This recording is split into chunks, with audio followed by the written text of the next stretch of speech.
Chegamos ao 10º episódio do Laços de Esperança. Seja muito bem-vindo ao nosso espaço de informação, acolhimento e histórias que tocam o seu coração. Ao longo das 10 histórias contadas até aqui, nosso objetivo tem sido mostrar que cuidar também é ouvir. E hoje a conversa é sobre algo que pode transformar vidas: o poder do acolhimento. Para isso, recebemos a psicanalista clínica Neide Silveira, com mais de 20 anos de experiência, ajudando pessoas a lidarem com suas dores emocionais. Neide, seja muito bem-vinda. É um prazer ter você com a gente. O prazer é meu, uma satisfação muito grande estar aqui com pessoas tão maravilhosas. Márcia, que eu já conheço há um bom tempo. Uma alegria poder partilhar desse momento tão importante e especial desse projeto e desse assunto tão especial que é o acolhimento. Neide, você tem mais de 20 anos de atuação como psicanalista. O que te fez se apaixonar tanto por essa escuta tão profunda do outro? Então, Márcia, o sofrimento psíquico. O sofrimento psíquico, o que eu fui observando ao longo de tantas escutas, foi o abandono e a rejeição de tantos relatos. Esse abandono na infância, a rejeição, eles vão permeando a caminhada do indivíduo ao longo da vida. Então, ao sentar com cada paciente, ao ouvir as suas histórias, eu fui ouvindo e vendo um adulto, na sua fase adulta, né? Na fase 50, 60 anos, até mais, carregando aquela dor. Isso muitas vezes me incomodava. E eu pensava, quantos anos esse indivíduo vem carregando esse abandono? Quantos anos ele vem carregando essa rejeição? E isso tudo foi fazendo com que eu fosse me apaixonando por essa área, né? Que eu me preparei para isso. E esse sofrimento psíquico foi me fazendo me dedicar cada vez mais para trazer essa dor, né, através da escuta, através da fala, para que pudesse ajudá-lo. Eu acho muito interessante o que você falou. Eu tenho um amigo muito especial que eu amo, não vou mencionar nome. Ele ficou 25 anos sem conversar com a irmã caçula por causa de uma briga de infância, coisa assim, pequena. Por 25 anos, Luma, ele ficou sem conversar com a irmã. E isso fazia muito mal. E numa visita na Casa Rosa, ele encontrou com a pastora Cláudia lá, começaram a conversar, começaram a fazer a terapia. Você acredita que ele perdoou a irmã e no chá beneficente da Casa Rosa ele deu o testemunho que ele tinha voltado e que ele tentava correr quanto tempo para recuperar o amor perdido?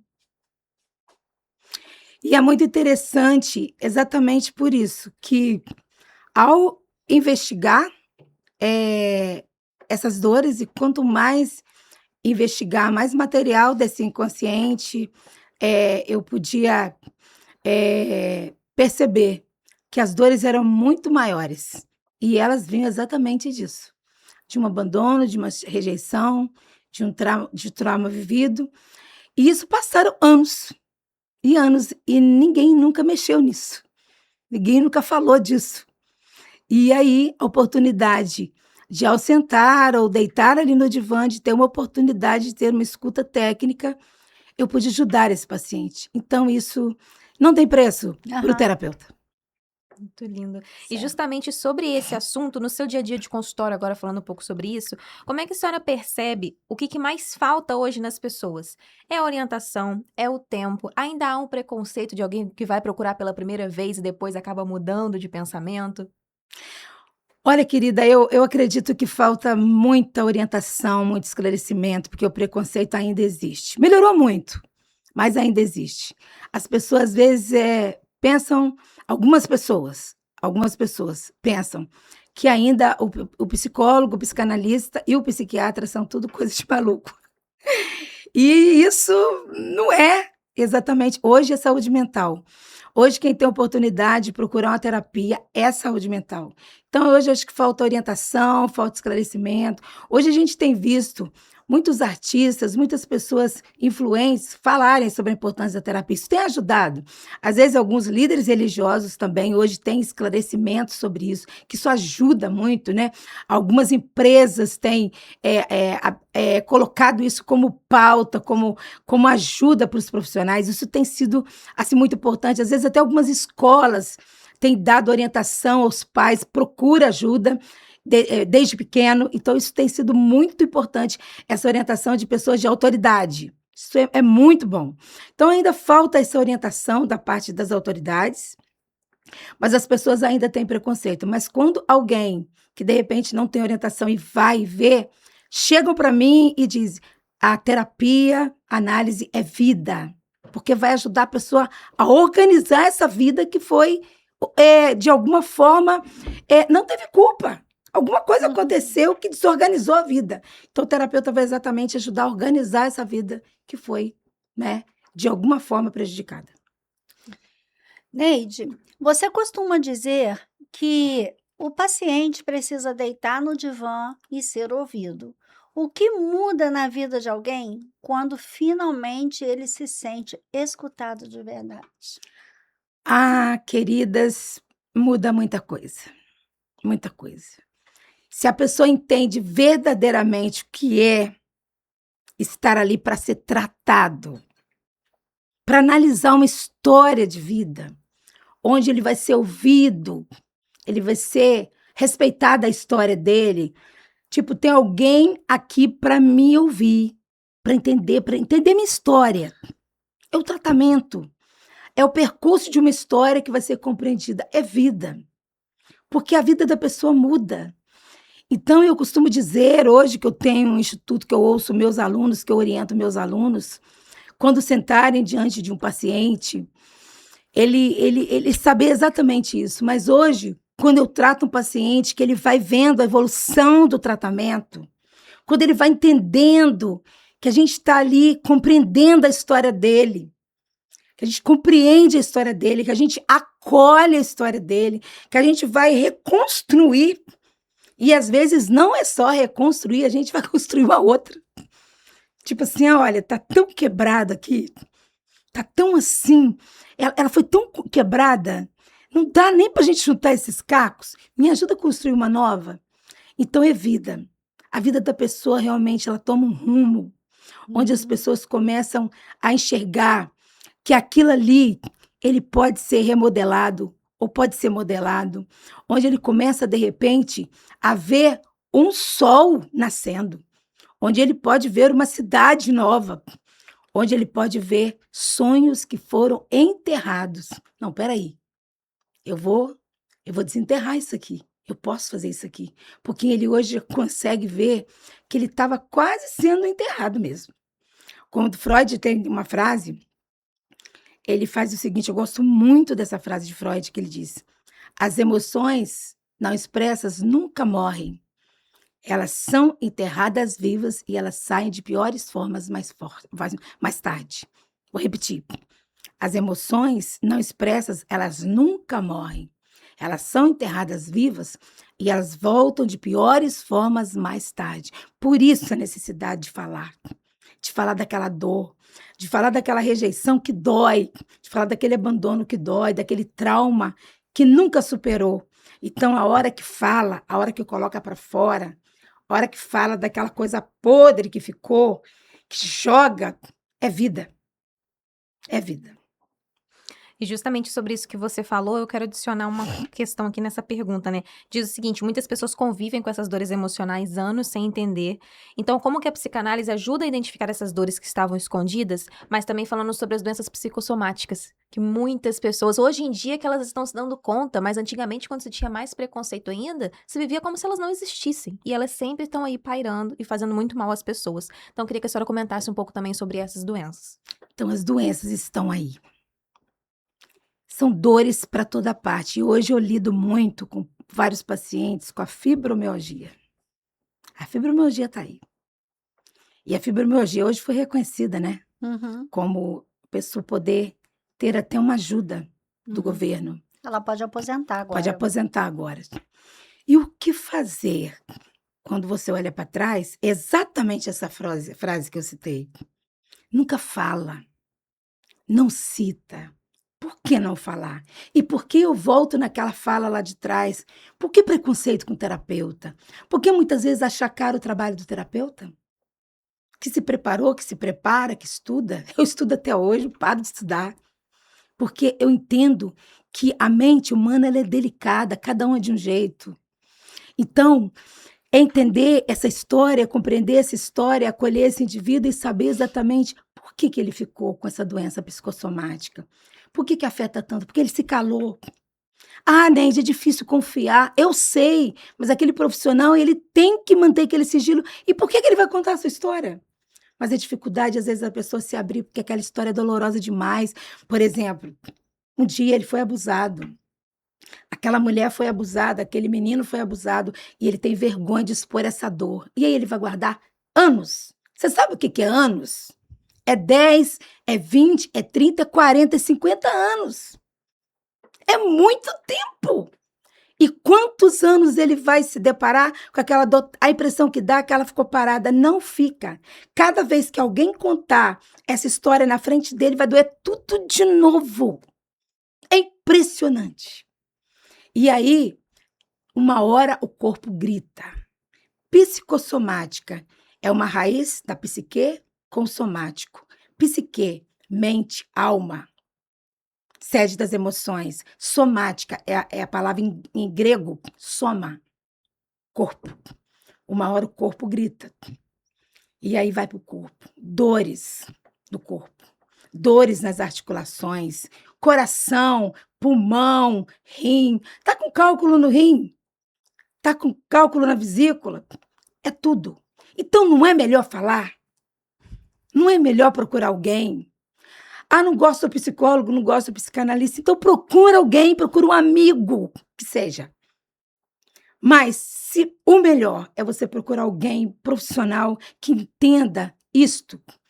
E muitas vezes chegou um ponto que o profissional ele vai precisar que acione o médico, o psiquiatra, para que, juntamente Juntos. com o processo terapêutico, ele já precisa de uma medicação. Quando está no começo, sabe, Luma? No começo, até dá para fazer o trabalho terapêutico. Está no início, dá para equilibrar. Mas quando a pessoa deixa passar, é igual uma lesão, é igual um nódulo. De repente, quando vai passar muito tempo, então vamos precisar de um remedinho. Você vai ajudar?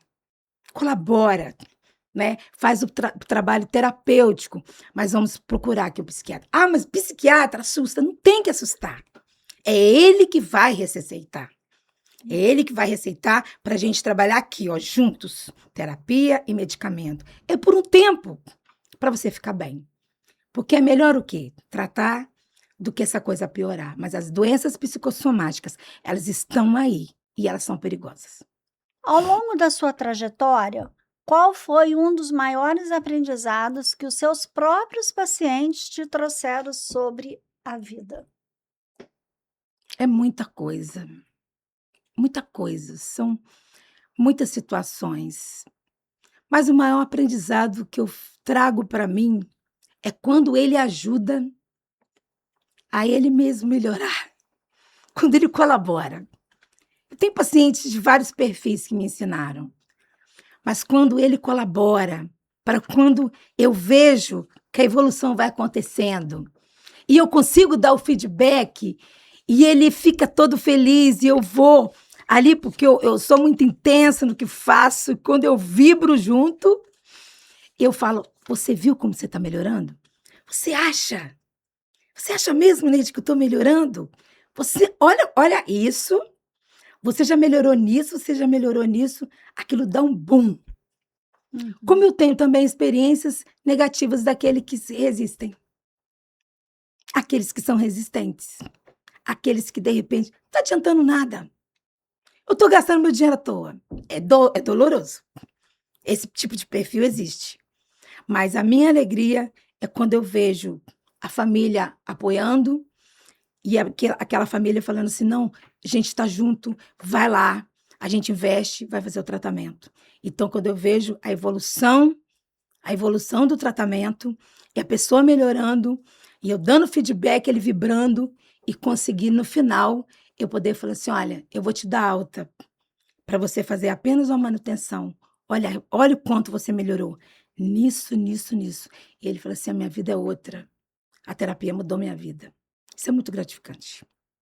Essa sensação de dar alta acontece com frequência com a senhora?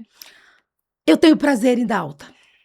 Eu tenho alguns colegas terapeutas que eles têm dificuldade de dar alta. Eu tenho prazer de dar alta. Porque eu acho que isso eleva muito a autoestima. Ele saber que ele teve uma melhora considerável. E aí eu tenho também a prática de manter a manutenção. Olha, você vai voltar daqui 2 meses. Você vai voltar daqui 1 mês que eu quero ver como é que você tá. Eu faço assim até como médico mesmo. Os médicos não têm essa prática. Você vai voltar que eu quero te ver. E aí, muitas vezes, aquele paciente, às vezes a gente vai até espaçando e eles têm tanto carinho. Tem paciente que eu tratei há 10 anos atrás, que às vezes ele, em determinado momento, lá na frente, vou procurar ela. Tem paciente que eu tratei adolescente, com 14 anos. 10 anos depois ele volta, porque às vezes ele teve alguma QP, né, alguma queixa principal daquele momento, e alguma situação ele volta. Eu tratei de você adolescente, eu tratei de você criança. E ele volta. É muito interessante. Às vezes eu já atendi muita criança no início da minha carreira. Hoje eu não atendo mais, eu já passo para outro. Então, eu já tratei criança de 7 anos. E quando ele chega na fase de adolescente, aconteceu isso comigo, deve ter uns meses atrás, a menina, de repente, fez uma formação de enfermagem. Ele falou assim: mãe, eu tô com medo de enfrentar a enfermagem. Eu quero voltar na minha terapeuta. Ela tinha 7 anos que eu atendi ela. Agora ela está com 20. Ela voltou, porque ela precisava enfrentar o medo, porque precisava de enfrentar a profissão de enfermagem. Então, lembrou. Não quer em outra, quer em você. Porque a gente fez uma aliança terapêutica, fez um vínculo bom. Então, não tem dificuldade com a alta. Porque a alta, ela é favorável, porque o paciente colaborou e ele viu que ficou bem. Uhum. Né? Então, isso é muito importante. O Laços de Esperança conta com o apoio da Transporte Generoso. O Transporte Generoso conecta sua empresa a 14 estados e mais de 3.800 cidades em todo o Brasil. Com forte presença no Rio, São Paulo e Espírito Santo, são mais de 40 anos enviando e cuidando da sua mercadoria com confiança. Quem transporta, confia. Ligue 0800 400 3567 ou acesse generoso.com.br. Seja generoso.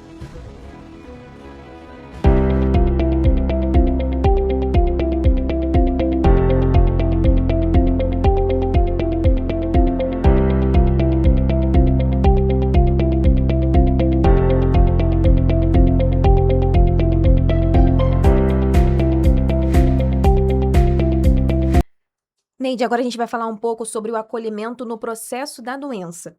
Quando a gente fala dos pacientes oncológicos especificamente, o impacto não é só físico, mas também é emocional. Então, como que a psicanálise entra nesse momento de um impacto, às vezes, de um diagnóstico, já é o pensamento como sentença de morte. E aí a psicanálise pode vir como a transformação desse pensamento, né? Como é que você enxerga isso? No sentido do acolhimento ao paciente oncológico. Sim. Então, é tão importante. É um momento muito difícil, né? É um momento muito difícil. Já vem aquela dúvida: o que vai ser agora? Como vai ser? Será que eu estou sozinho nessa?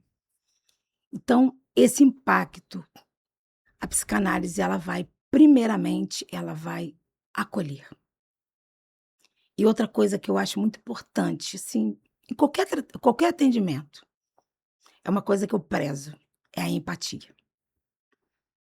Às vezes, eu ouço muito de várias pessoas sobre separar as coisas, vamos dizer assim.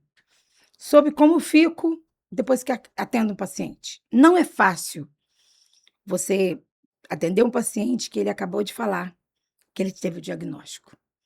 Porque o que é a empatia? Se colocar no lugar. E se fosse eu? Como que eu me sentiria? Então, neste momento, vem o acolhimento. Eu vou acolher você. Eu vou me colocar exatamente no seu lugar. O acolhimento, ele vem juntamente com a empatia. E eu vou, naquele momento, eu vou fazer com ele uma escutativa. Eu vou ouvir a dor. Eu vou prestar atenção. O que é escutativa? Eu vou escutar qual é a dor que ele vai me passar. É importante isso. Ele vai se queixar, ele vai, muitas vezes, falar mal até de Deus. Se revoltam, né? Se revolta. Até com Deus. Tipo assim, por que isso? O que eu fiz para isso? Eu sou tão bom. Já ouvi muitas vezes isso. Eu sou tão bom, nunca fiz nada de errado para merecer isso. O que eu fiz para merecer isso, Neide? Eu não fiz nada de... Eu sou uma pessoa boa, eu nunca fiz mal a ninguém, eu vivo uma vida correta. E agora eu tô com essa doença. E aí a pessoa começa. Então eu vou ter uma escutativa. Eu vou ouvir as suas dores, as suas queixas, as suas revoltas, a ponto de me calar. E o meu silêncio eu vou respeitar. Não que eu vá concordar com ele. Eu não vou exercer julgamento nenhum. E naquele momento, ao ouvir, eu vou estar concordando com ele. E vou automaticamente acolher a sua dor e vou ser empática com ele. E vou acompanhar o processo, que não é fácil, que é doloroso. Você trouxe algo muito forte. O quanto o acolhimento na família faz diferença na vida e na prática. O que é acolher de verdade um paciente? A respeito da família, Sim. a respeito da família é tudo. Eu trabalhei em ambiente hospitalar e eu vi de perto isso. Muitas vezes a notícia de uma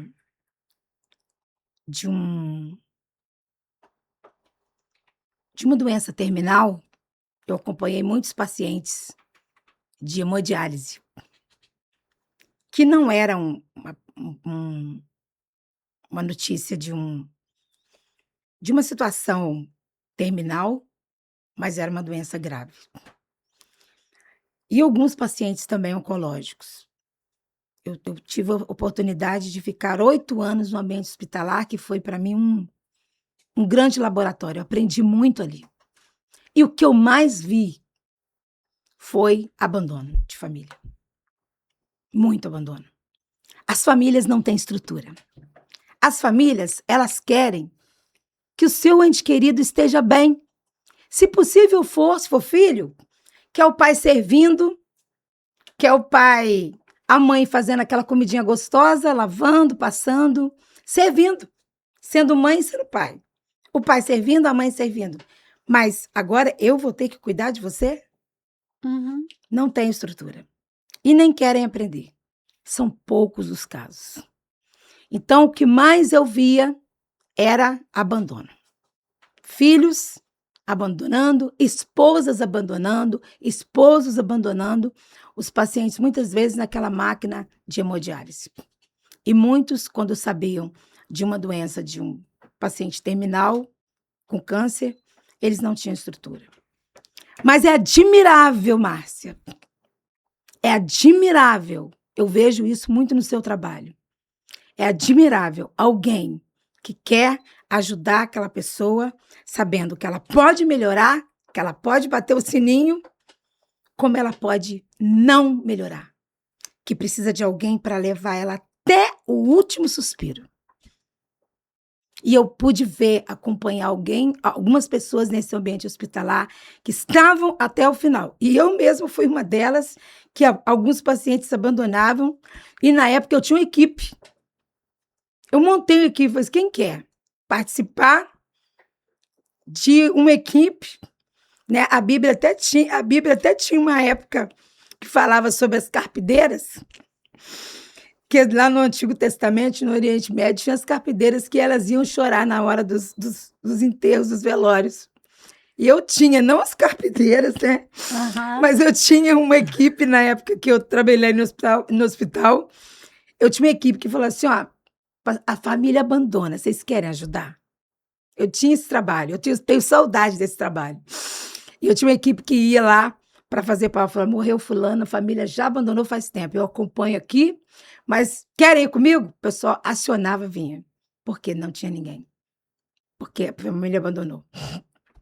Então, hoje, eu já dentro do consultório, não estou mais no ambiente hospitalar, mas dentro do consultório, que eu acompanho o paciente oncológico, quando eu vejo a família, que ela pode dar esse suporte, quanto que eu parabenizo aquela família. E quantas famílias o paciente, às vezes, sofre com alguém que não leva ela no hospital. Que, às vezes, um amigo faz isso e a família não faz mais. É muito triste. Eu sinto isso na pele todos os dias. Porque o acolhimento da Casa Rosa se torna no quintal. Sim. Então, ali eles trocam ideias um com o outro, informações, uns estão mais avançados, outros estão no processo de cura já. E assim, a gente vê pessoas com 80 anos que vêm de Mangaratiba sozinho, gente. Sem ninguém da família, e passa mal. E a gente tem que estar ali, louvado seja Deus que eu tenho essa equipe, Sim. entendeu? Que a gente pode dar, né, para ele o suporte. A gente tem, às vezes, umas almofadinhas em formato de coração para ele, porque às vezes ele não tem em casa, mas ele vai achar na Márcia ou em algum voluntário ou na Casa Rosa um ambiente de acolhimento. E aquilo vai fazer muito bem para ele vai voltar para a cidade dele, não da forma que ele veio, mas levando na memória algo bom. E a gente acaba que a gente sofre também. Eu, por exemplo, tem hora que eu tenho que fugir do quintal para ir chorar no banheiro, porque eu sou um ser humano. Eu sou um ser humano. Eu tive com um menino de 19 anos com câncer de testículo, todo tomado de metástase sozinho. Como que você não chora? Um menino de 19 anos, gente, com a vida cheia. Você pergunta, cadê a sua família? Ah, minha família não. Nessa visão da psicanálise, o que é esse abandono? Pô, o que leva uma pessoa a abandonar? Assim, porque no meu ponto de vista como leiga, pra mim é falta de humanidade. Mas dentro da psicanálise, existe alguma motivação ali que a pessoa possa não suportar essa dor e achar melhor abandonar? O paciente É. não tem estrutura, ele se sente impotente. Ele se sente impotente, ele não tem estrutura. Muitas pessoas não suportam o sofrimento. Eles lidam bem com, como eu disse, eles lidam bem com a praia, com o shopping, Uhum. mas eles não lidam bem. Você vê que tem pessoas que não suportam o hospital, É verdade. que eles não suportam o velório, Uhum. que eles lidam bem com o lado bom da vida. Só isso. Mas a vida é constituída de quê? De dores e alegrias. Às vezes, tem muito mais dor do que alegria. Sim. Tem um escritor que eu tive que ler esse livro quando eu fiz uma pós-graduação, chamado As Dores do Mundo de Schopenhauer. E quando eu estudei esse livro, falei assim, gente, mas quanta dor para esse homem escrever esse livro. E aí me impulsionou a estudar a história dele, e hoje meus alunos tiveram que ler esse livro, fazer o trabalho dele. Se vocês quiserem atender o público, vocês vão ter que estudar e ler esse livro aí. Poxa, mas que livro difícil, começaram a reclamar. Você também, hein? Tiveram que estudar o livro. Falei assim, vocês vão aprender a lidar com a dor do outro, você acha o quê? Então vocês estão no caminho errado. Para vocês aprenderem a lidar com a dor do outro, vocês já têm que compreender isso aqui. O homem se tornou famoso. Um dos filósofos mais famosos, filósofo francês, mas ele sofreu muito. A infância dele foi marcada por sofrimento por uma mãe que não cuidou dele. É isso que eu estou falando, que eu falei no início. Uma vida. Depois que os alunos leram, eu ainda fiz apresentar trabalho online. Vai apresentar trabalho online. Que eu sou assim, né? Dizem que eu sou a malvada preferida. Mas depois vocês vão agradecer lá na frente. E aí, Firo falou assim, nossa, mas é muita coisa que esse homem ensina. Por causa do sofrimento dele, ele se tornou um célebre. Sabe? Por quê? Porque ele teve uma dor marcada por esse sofrimento e ele fala as dores do mundo. Porque a gente sofre muito ao longo da vida. Umas pessoas mais do que a outra. Então, tem gente que não tem estrutura para aguentar alguém com câncer na família. E eles abandonam. Eu achei interessante que esse dia na Casa Rosa chegou uma moça jovem, chorosa, Luma, chorosa, chegou assim na recepção, falou assim: eu queria uma vaga para psicólogo ou psicanálise. Você tem essa vaga para mim? Eu falei assim: quem que é o paciente? Ah, o paciente é meu irmão. Mas o meu irmão tá tão bem, e eu tô desestruturada. Eu preciso me curar para me poder cuidar do meu irmão. Exatamente. Exato. Aí você vê que às vezes o paciente está bem e o familiar está desestruturado. E você tem que cuidar do familiar, Tem que entendeu? cuidar. Eu, às Você vezes, tem que acontece cuidar. isso muito com adolescente, que às vezes o pai leva, a mãe leva, e eu percebo isso. Eu começo a tratar o do adolescente, daqui a pouco eu estou tratando da família. A família não sabe lidar. Muitas famílias não sabem, né, como agir diante de um diagnóstico difícil, que é o que a gente vem falando por aqui. Então, agora falando o contrário, o que que elas não devem fazer nesse momento? Então, o que não deve fazer? Primeiro, eu vejo assim como ponto crucial não tratar como doente. Não ficar com aquela coisa toda como doente. Tentar agir como normalidade. Porque se começa a tratar como doente, começa, não pode isso, não pode aquilo, que você é doente, começar a carregar essas palavras pesadas, piora. Eu vivo isso de perto. Então, não piora. Uhum. Não pode fazer assim. Porque eu acho que a pessoa já se sente o quê? Excluído. Uhum. Então, vamos sair para passear? Vamos levar o fulano, a não ser que ele não queira. Vamos todo mundo. Ah, não, fulano é doente, não pode isso, não pode aquilo. A pessoa vai se sentindo o quê? Inferiorizado e diminuído. Então, ele tem que ser tratado normal. Primeira coisa. E não ficar com dedos. Por exemplo, a pessoa está com diagnóstico de um câncer, por exemplo, na garganta ou no dedo do pé. Vai separar a caneca? Tem gente que não tem noção, né? Acho que tem que separar a caneca, tem que separar o lençol de cama, porque a pessoa já tem o quê? Medo de pegar a doença, falta de o quê? Meu Deus, De esclarecimento, totalmente. não é? Então a pessoa tem que não tratar como doente, tentar levar a vida normal.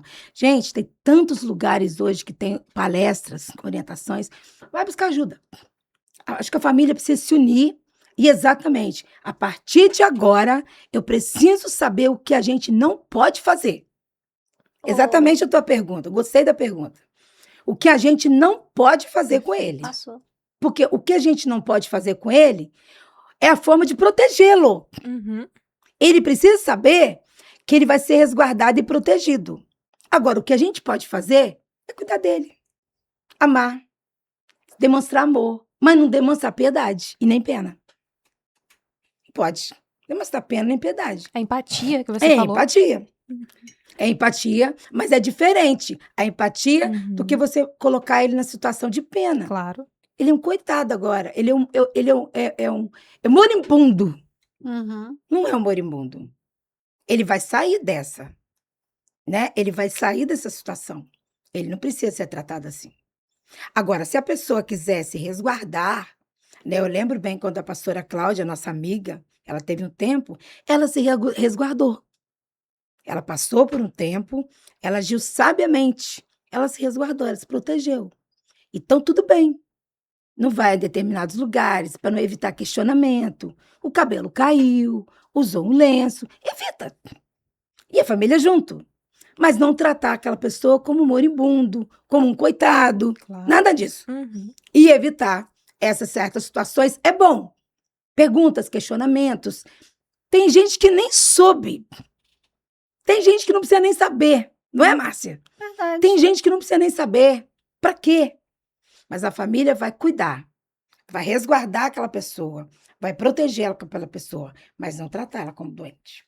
Eu vejo assim. Sim, perfeito. Eu tenho pessoas que até hoje, às vezes, chegam no quintal da casa e elas têm medo de falar a palavra câncer. Ela não consegue decifrar, né, falar câncer. Elas falam aquela doença ruim. Uhum, Aquela doença ruim, eu tô com aquela doença ruim, porque tem medo, não uhum. sabe, não consegue expressar, né, a palavra. Pequenos gestos, Neide, como estar presente, conversar ou até propor um passeio, podem ajudar.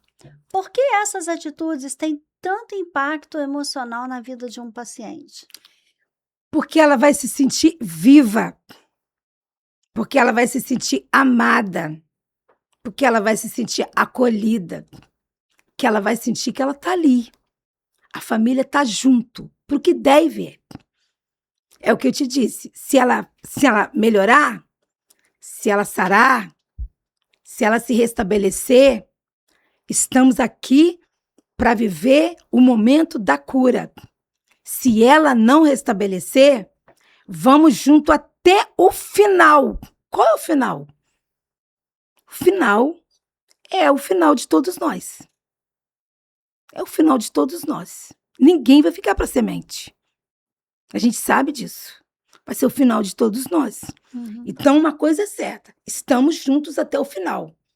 Para bater o sininho, para melhora, para cura ou para o final. O final não importa.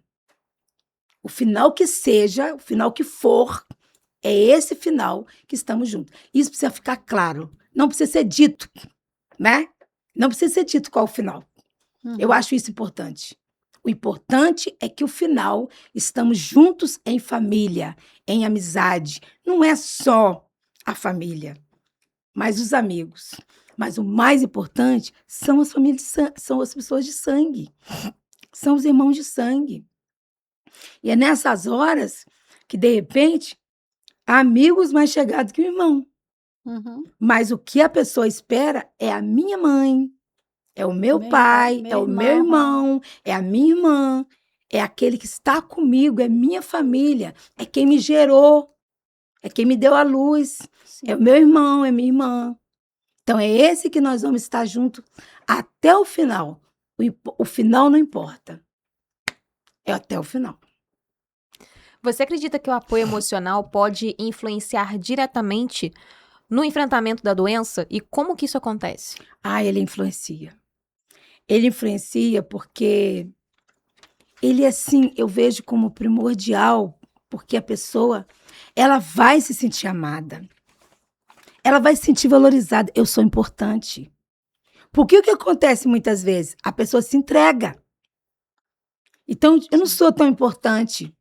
Então, agora, quando ela sente que a família está ali, nós não queremos que você se vá. Eu quero que você fique, porque a gente ama você. Então, você é importante para nós. Você é minha filha. Você é meu filho, você é meu irmão. Você é minha mãe, você é meu pai. Não quero que você se vá. Então, isso é importante, esse apoio emocional. A pessoa vai se sentir amada. A pessoa vai se sentir querida. Então, automaticamente, esses sentimentos, esse apoio emocional, ela vai sentir tudo isso.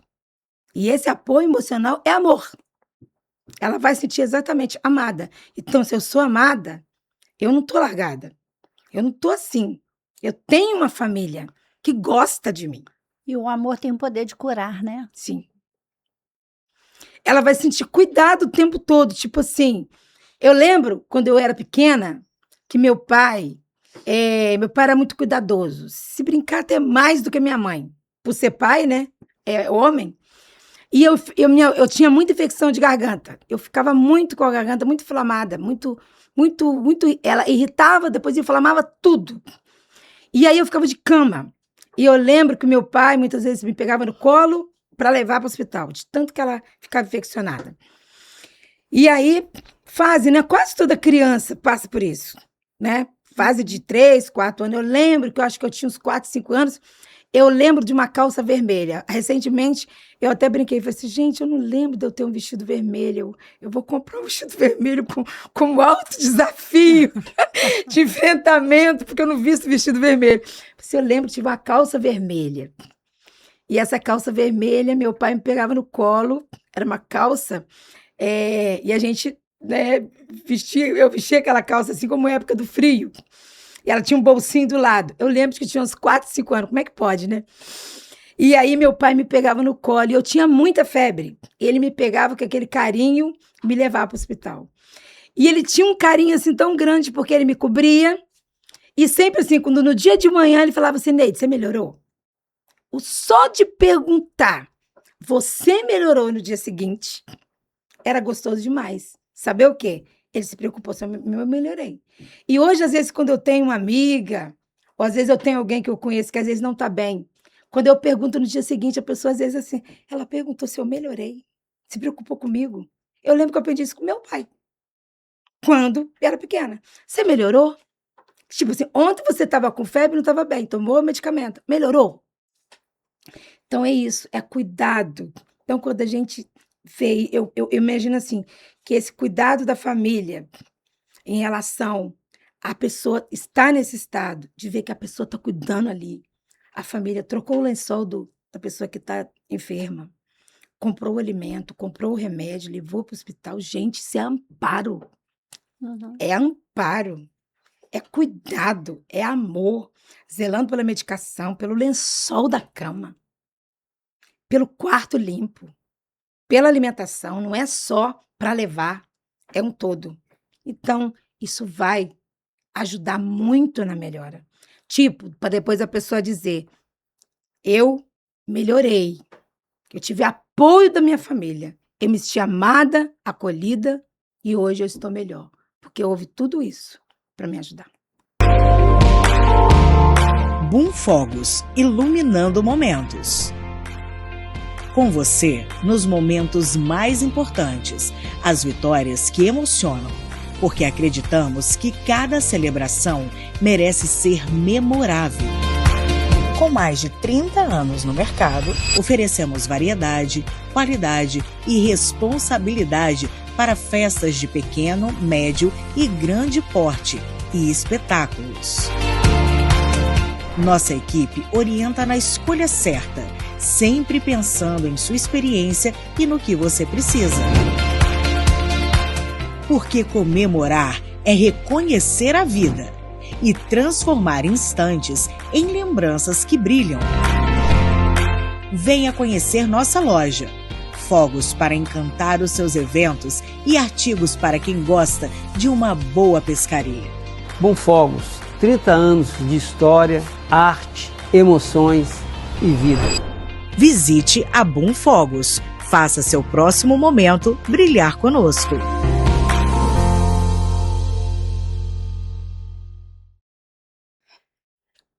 Você criou o Instituto Neide Silveira e já formou mais de 150 profissionais. Que orgulho que eu tenho de você, Neide. O que te motivou a compartilhar tanto conhecimento? Então, Márcia, assim que eu me formei, eu comecei a trabalhar. Eu tinha um desejo de ajudar minha família, né, financeiramente. Mas eu tinha já uma paixão muito grande de atender pessoas.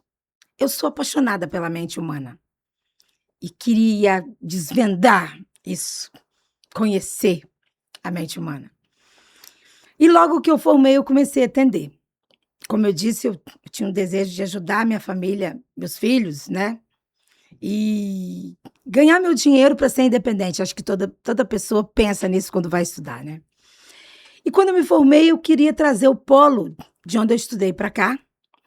E era muito difícil a franquia, essa coisa toda. E o tempo passou. E eu comecei a trabalhar.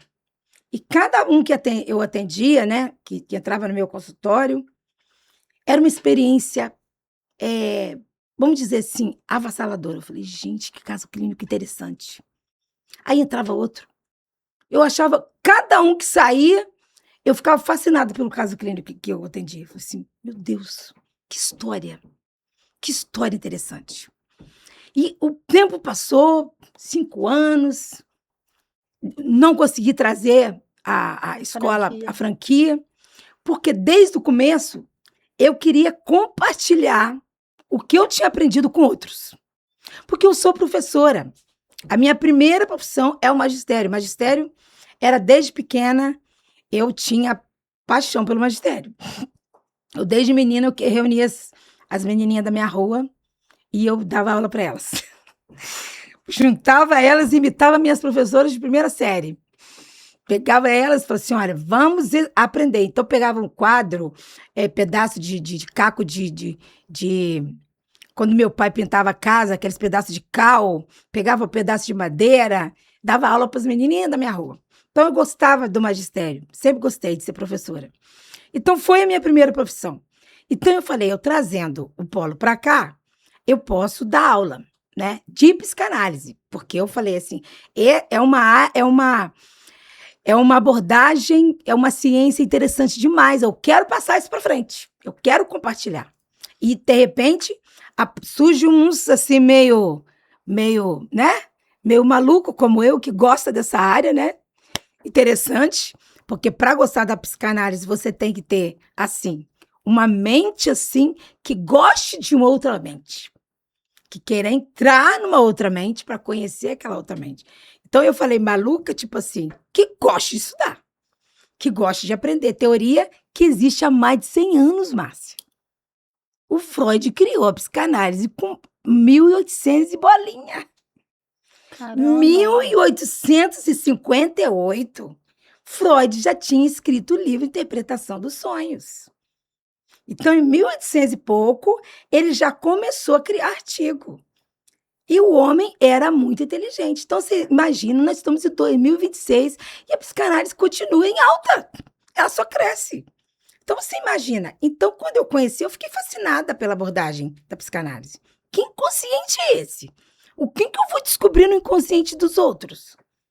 Então, quando eu comecei a estudar teorias como complexo de Édipo, narcisismo, 3 ensaios da sexualidade, quando eu comecei a aprender essas teorias que Freud criou, eu fiquei fascinada. Então, quando eu comecei a trabalhar, que eu vi isso tudo no consultório, mas, gente, isso tudo é verdade. Eu vi isso tudo é verdade. E fui tratando, como eu disse no início do nosso podcast, que o abandono vai causar o quê? Isso. Ele foi abandonado, causou isso. E ele teve lá na fase do complexo de Édipo, isso, com 5 anos de idade, causou isso. E ele foi uma pessoa que hoje ele tem um transtorno de personalidade narcisista, porque ele, lá na fase narcisista que todos nós temos, todos nós passamos pela fase do narcisismo, ele fixou nessa fase e hoje ele tem um transtorno de personalidade narcisista. Freud explica tudo isso. Quando eu fui estudando isso, eu falei assim, gente, eu quero ensinar isso. Então, o tempo passou e as experiências no dia a dia do consultório, eu fui vendo isso tudo é verdade. Na vida dos pacientes, isso tudo é verdade. E aí, o tempo foi passando e depois de 10, 12, 13 anos, eu falei assim, eu me sinto agora mais sólida, mais capaz, mais fortalecida no conhecimento, porque a teoria, junto com a prática, ela vai me dar uma base para montar, então, o meu instituto, já que eu não consegui trazer a franquia. E aí, uma coragem, assim, que Deus me deu, né? Foi Deus que me deu a coragem. E eu falei assim, eu vou, então, lançar o instituto. Tinha umas meia dúzia de colegas que veio e falaram assim, a gente quer estudar psicanálise com você. E aí, me botaram na parede e falaram assim, vamos, Neide, vamos que vai dar certo. É uns malucos que a gente acha, né? Que nós somos doidas. Né? Aí mais doido ainda. Eles foram na minha casa, mais ou menos umas 4, 5 amigas. Falaram assim, a gente quer estudar com você. A gente vê que você já tem uma caminhada, né? Que já tinha uma boa caminhada. E eu nunca escondi a minha paixão que eu tenho pelo que eu faço. Eu amo o que eu faço. E eu acho que eu transmito isso. E ele falou assim, vamos que a gente está com você. Eu falei assim, olha, ou eu vou colocar minha cara para bater no mercado. Se der certo, parabéns para mim. Se não der certo, eu tô queimada no mercado. Ainda falei isso? Eu falei assim, mas você não vai ficar queimada no mercado de jeito nenhum. Elas me deram uma palavra de incentivo. E graças a Deus a gente está aí, vai caminhando para o 9º ano. E a mão de Deus foi comigo. A gente montou o instituto e formamos a primeira turma. Foi antes da pandemia, era presencial. E veio a pandemia. E eu não sofri naquela época, que eu tinha montado uma estrutura física, né? Espaço físico, tudo muito bem montado, com consultório para estágio. Veio a pandemia e me obrigou a abrir a EAD, o qual eu não me arrependo, porque hoje eu tenho alunos de todo o país. Para você ver que agora eu formei 22 alunos e eu recebi pessoas do São Paulo, de Angra, do Rio, que vieram para Volta Redonda, se hospedaram em Volta Redonda, trouxeram seus parentes, veio parentes até de Goiânia para hospedar aqui para a formatura. A formatura foi lindíssima. Foi mesmo, eu vi as fotos. E aí a gente teve aí a formatura. Então, assim, o Instituto nasceu do desejo de compartilhar as experiências de consultório e de transmitir o conhecimento para outros que queriam aprender. E cada dia eu fico mais feliz e realizada. Estou agora montando uma turma nova. A turma já tem 20 alunos e cada vez que eu pergunto o que te trouxe aqui para querer aprender psicanálise? Eu quero aprender a mente humana, eu quero ajudar pessoas. E não tem jeito, para estudar psicanálise você tem que ter dom. Você tem que gostar de ouvir. Você tem que ter empatia. Você tem que desejar acolher. Se não tiver, não fica. E assim, eu posso dizer que Deus tem preparado pessoas, trazido pessoas com esse perfil. E eu tenho espalhado isso por aí. Isso tem me trazido muita alegria. Pastora, para quem está assistindo e talvez esteja passando por um momento difícil, qual é a principal mensagem que você deixaria sobre acolhimento para a família e esperança? Eu sempre creio em dias melhores. Eu creio. Então, para quem está passando um momento difícil hoje, que de repente esteja lidando com o diagnóstico, para a família também que está passando por este momento difícil, eu creio em dias melhores. Mas se tem um processo, tem que passar pelo processo. Se submeta ao processo do tratamento. Se tem um tratamento, se submeta a ele. O processo medicamentoso, o processo terapêutico, o processo quimioterápico, se for o caso. Todo o processo que tem que fazer. Não fuja. Faça tudo. Tem que fazer isso? Faça. Faça tudo. Mas, acima de tudo, para o paciente, quem está passando, tenha fé em você. Eu vou conseguir. Tenha fé em você. Tenha fé em você. Família, ajude. Estenda o braço. Abraça, acolha. Faça tudo o que puder para ir até o final. Até o momento final. Esteja junto. Esteja lado a lado. Agora, acima de tudo, busque a fé. Existe um Deus que a medicina conhece, mas muitas vezes desconhece. Um Deus. Busque ambientes espirituais. Busque ambientes religiosos que reforcem a tua fé. O milagre sempre existiu e sempre existirá. Porque o Criador, ele tem nas mãos o poder da cura. Nós não vamos negligenciar todo o processo, como eu disse. Todo o processo tem que ser respeitado. O processo tem que ser feito. O que está nas nossas mãos tem que ser feito. Mesmo ele sendo trabalhoso, dificultoso, laborioso, ele precisa ser feito. Então, faça o que tiver que fazer. Vai fazer isso? Faça. O processo é medicamentoso, terapêutico, quimioterápico. Tem que fazer o que mais, doutor? Pergunte seu médico. Pergunte seu terapeuta. Pergunte quem que tiver que fazer. O que tem mais que fazer para minha cura? Faça. Respeite e faça o processo. Mas, acima de tudo, busque a fé em Deus. Busque ambientes espirituais. Busque algo que possa te fortalecer para que você alcance exatamente isso. E a fé e a esperança é o que precisamos ter. E isso é o que te vai fazer ficar de pé. Neide, que conversa mais necessária? Falar sobre acolhimento é lembrar de que ninguém precisa enfrentar a dor sozinho. E se esse episódio fez sentido para você, compartilhe com alguém que precisa ouvir essa mensagem hoje. E não se esqueça de se inscrever no canal, acompanhar os próximos episódios do Laços de Esperança. Seguimos juntos, criando laços que acolhem, informam e transformam. Até o próximo episódio, porque nós seguimos criando Laços de Esperança.